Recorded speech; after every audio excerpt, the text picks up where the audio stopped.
Who was Neil Armstrong? Chapter 4. Test Pilot. Neil had been younger than nearly all the other students when he first enrolled at Purdue, but he'd been away for 3 years. When he returned in September 1952, he was 22 and older than most of the students. He was more mature. He was ready to study harder. During his last 2 years at Purdue, his grades improved greatly. He also joined a fraternity and the first time fell in love. Her name was Janet Sharon. Everyone called her Jan. She was an 18-year-old freshman at Purdue. Whereas Neil was quiet, Jan was outgoing. She loved being around people. She and Neil were married in 1956, 7 months after his graduation. Neil's hope was to become an experimental test pilot. Not only would he get to fly new types of aircrafts, but he would help figure out ways to build better planes. At Edwards Air Force Base in the Mojave Desert in California, the newest planes were first tried out.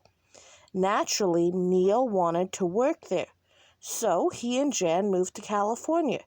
This meant that Jan had to leave Purdue without finishing her degree. But Neil's career came first.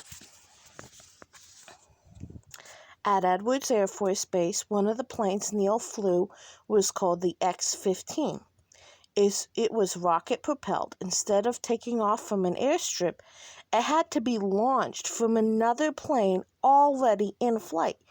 The X-15 could go nearly 4,000 miles an hour and reached an altitude of 207,500 feet. Today, regular passenger jets travel about 600 miles an hour at an altitude of 40,000 feet. So that's 5 times more higher than you'd go if you flew on an airplane someplace. The X-15 was flying 50 miles above the Earth.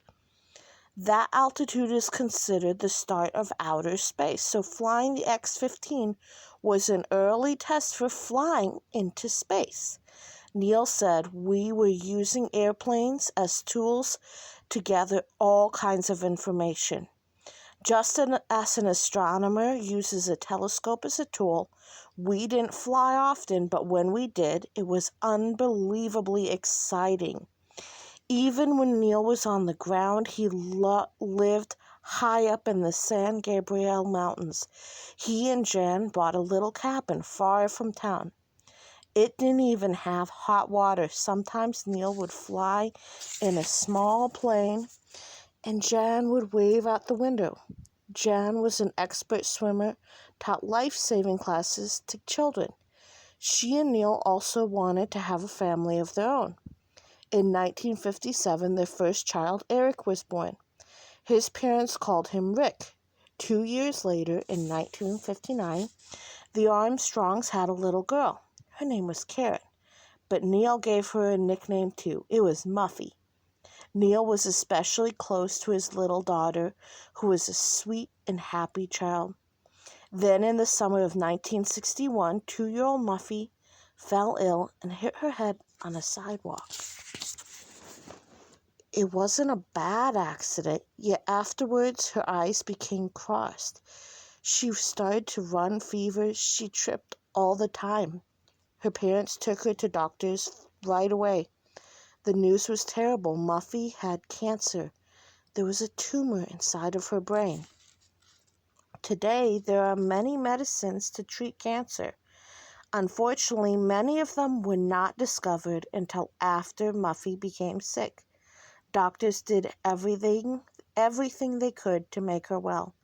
She lived through Christmas but died at home with her family on a Sunday morning in January of 1962.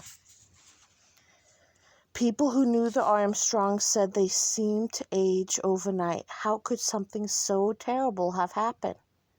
For some people, talking about tragedy helps them bear the pain. But not for Neil Armstrong. He kept the sadness to himself. He never spoke about Muffy's death then or ever. New friends often didn't realize that Neil Armstrong once had a daughter. A week after Muffy died, Neil went back to work flying test planes, and a few months later he made a big decision. The decision changed the rest of his life. He applied to become an astronaut.